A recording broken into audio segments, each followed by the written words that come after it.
Episode 39, Restu Mama. Irfan melangkah keluar rumah dan menaiki mobilnya. Ia segera keluar dari gerbang dan mengendarai mobil itu dengan cepat. Entah kemana arah tujuannya saat ini, yang jelas Irfan hanya ingin melepaskan emosi yang ada dalam dirinya. Marah, sedih, dan kecewa bercampur menjadi satu. Pak Jira? Hiks, perlahan cairan hangat itu meluap dari mata tajam milik Irfan. Maafkan aku, Hiks. Apa aku harus menerima itu semua? Menikahi perempuan yang paling aku cintai namun tidak bisa menyentuhnya sedikit pun? Kenapa kamu begitu kejam, Pak Jira? Aku sudah menawarkan pengobatan namun apa? Apa yang kamu pilih? Kamu menyiksaku lebih dalam, Pak Jira. Racau Irfan dalam tangisnya. Irfan terus melajukan mobil hingga ia sampai ke kota asalnya. Selama 1 jam ia baru tersadar ketika mobil itu berjalan ke arah rumah utama keluarga Dirgantara. Kenapa aku sampai di sini? Irfan perlahan membawa mobilnya masuk ke pekarangan rumah itu. Dengan mata sembab, ia berusaha untuk menetralkan emosi yang ada di dalam dirinya. Hingga tanpa sengaja Mama Irfan melihat mobil anak sulungnya terparkir di halaman rumah. Tanpa menunggu lama, ia segera menghampiri Irfan di sana. Tok, tok. Mama, panggil Irfan setelah keluar dari dalam mobil. Hal pertama yang ia lakukan adalah mencium tangan wanita parubaya itu dan memeluknya. Sementara Mama yang mendapatkan perlakuan hangat dari anaknya menjadi terkejut. Namun ia memanfaatkan kesempatan itu untuk memeluk Irfan erat. Sungguh sudah lama sekali ia tidak merasakan dekapan putra sulungnya itu. Aku kangen Mama, ucap Irfan serak. Mama juga kangen sama kamu. Masuk Yuna, kita ngobrol di dalam, ucap Mama terpaksa merenggangkan pelukan itu. Mereka berjalan masuk ke dalam rumah dengan saling merangkul dan langsung menuju ruang keluarga untuk mengobrol, dan pastinya Mama akan melayangkan banyak pertanyaan untuk Irfan nanti. Abang bagaimana di sana, Nak? Abang sehat, Ma. Abang mau cerita sama Mama, ucap Irfan sambil berbaring di pangkuan ibundanya. Cerita apa, Nak? Mama mengelus kepala Irfan lembut. Tapi Mama jangan kaget. Emangnya abang mau cerita apa, sayang? Mama sudah punya cucu, cicit Irfan pelan. Dek, Irfan, hardik Mama. Tuhan, jangan sampai Irfan mendapatkan anak dari jalang yang ia sewa, batin Mama meringis. Mama dengar dulu, Mama tenang saja, dia bukan anak dari wanita malam yang aku sewa. Terus kenapa bisa berbuat seperti itu, Bang? Tanya Mama frustasi. Dia perempuan baik-baik, Ma. Bagaimana kamu bisa mengatakan jika dia perempuan baik-baik sementara kalian? Tuhan, Hiks. Mama terseduh, sungguh ia tidak ingin keturunannya menjadi rusak karena perilaku buruk Irfan yang tidak terkendali ini. Mama jangan nangis, dengarkan Irfan dulu. Ia bangkit dan memeluk Mama dengan erat. Bagaimana Mama bisa tenang kamu punya anak dari wanita yang tidak tahu asal-usulnya dari mana?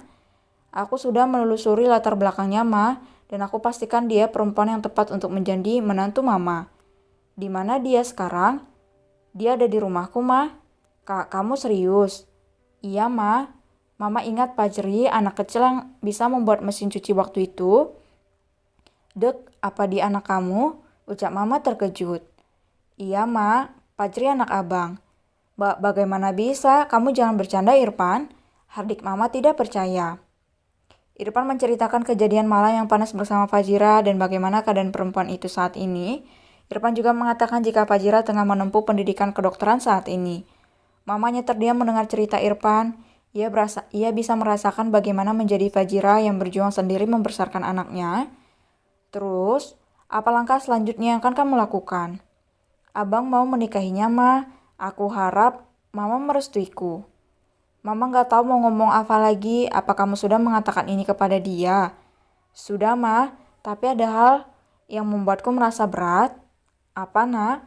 Dia mengalami trauma dan aku sudah mencarikan psikolog terbaik untuknya. Namun Fajira bilang jika aku ingin menikahinya, ia tidak ingin diobati agar aku bisa menanggung hasil perbuatanku dulu, Ma. Dan hal itu yang membuatku tanpa sadar membawa mobil hingga ke sini. Kamu serius? Iya, Ma. Kamu tahu, Bang, kenapa Mama tidak pernah berpikir untuk berpisah dengan Papa setelah apa yang sudah kita alami? Satu hal, Nak, Papa tidak pernah menyakiti Mama, bahkan membentak pun Papa nggak pernah. Hanya itu yang membuat Mama bertahan dengan Papa. Menurut Mama, Pajira memang harus melakukan itu agar kamu jerah. Bahkan Mama tidak terbayang bagaimana perempuan itu berjuang hidup. Pasti berat banget, Nak, ucap Mama terisak. Irfan terpaku yang membenarkan perkataan Mama yang membuatnya tersadar jika perkataan Fajira memang benar, hal itu memang pantas dijadikan sebagai hukuman untuknya. Jika kamu memang serius dengan dia, kamu sudah mencari bagaimana latar belakangnya, Mama merestui. Ikuti saja apa permintaannya, nanti kita cari cara bagaimana terapinya masuk secara perlahan, ucap Mama merungkuh tubuh Irfan. Apa Mama ingin bertemu dengan Fajri? Iya, Mama mau, Nak, tapi nanti tunggu pergi bareng-bareng sama Papa dan Adek. Sekalian kita membicarakan masalah kalian juga. Iya, Ma, terima kasih sudah memberikan Abang restu. Doakan aku terus, Ma. Iya, Nak, pesan Mama hanya satu. Jika kamu serius, jangan pernah mundur dengan keputusan kamu. Jadikan dia ratu dalam hidup kamu. Banyak hal yang bisa kamu contoh dari Papa, jadikan kesalahannya sebagai pembelajaran. Satu hal lagi, hubungan kamu dengan Pina bagaimana? Dek, aku sudah menganggap semuanya berakhir, Ma. Aku juga sudah menemui dia tak lama setelah dia pergi. Mama hanya bisa mendoakan yang terbaik untuk Abang, karena Abang sekarang sudah besar, gak mungkin Mama ikut mengatur jalan hidup kamu. Iya, Ma, terima kasih. Aku mau balik dulu, takut nanti mereka pulang begitu saja. Apa gak capek, Ma? Apa gak capek, Nak? Gak apa-apa, Ma, nanti aku istirahat di rumah saja. Ya sudah, hati-hati ya, Nak. Iya, Ma, aku pergi dulu. Irfan kembali memeluk Mama dengan erat dan tak lupa ia kembali mencium tangan yang sudah mulai keriput itu.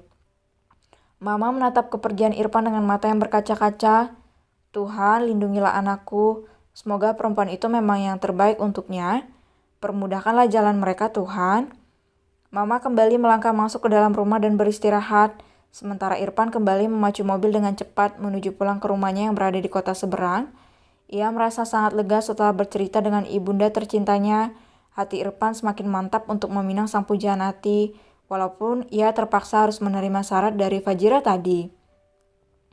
Di rumah mewah milik Irfan, mata Fajira mengerjak menyesuaikan cahaya yang ada di dalam ruangan itu. Sudah sore ya?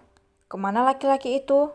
Badan Fajira sudah terasa lebih baik dari sebelumnya.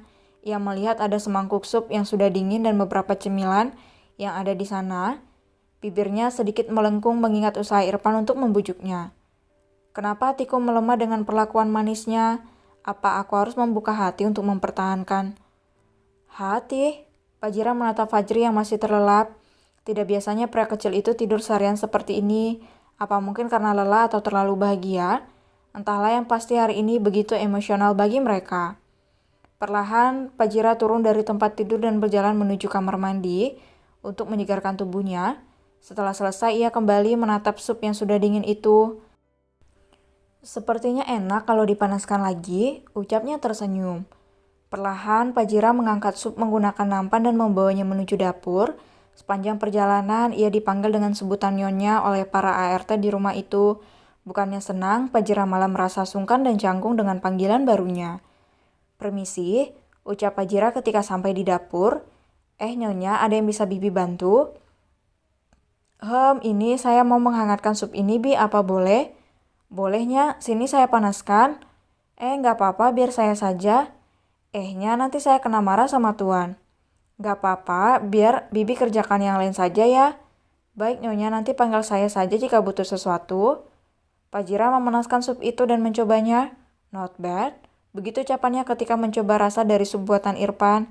Ia menambahkan beberapa bumbu dan sedikit garam agar rasa sup itu lebih enak. Ketika sedang asik memanaskan sup, Fajira terkejut karena merasakan ada sepasang tangan kekar sedang memeluknya dari belakang. Jantung Fajira berdetak kencang dan segera membalikkan badan, namun tangan itu menahan pergerakannya.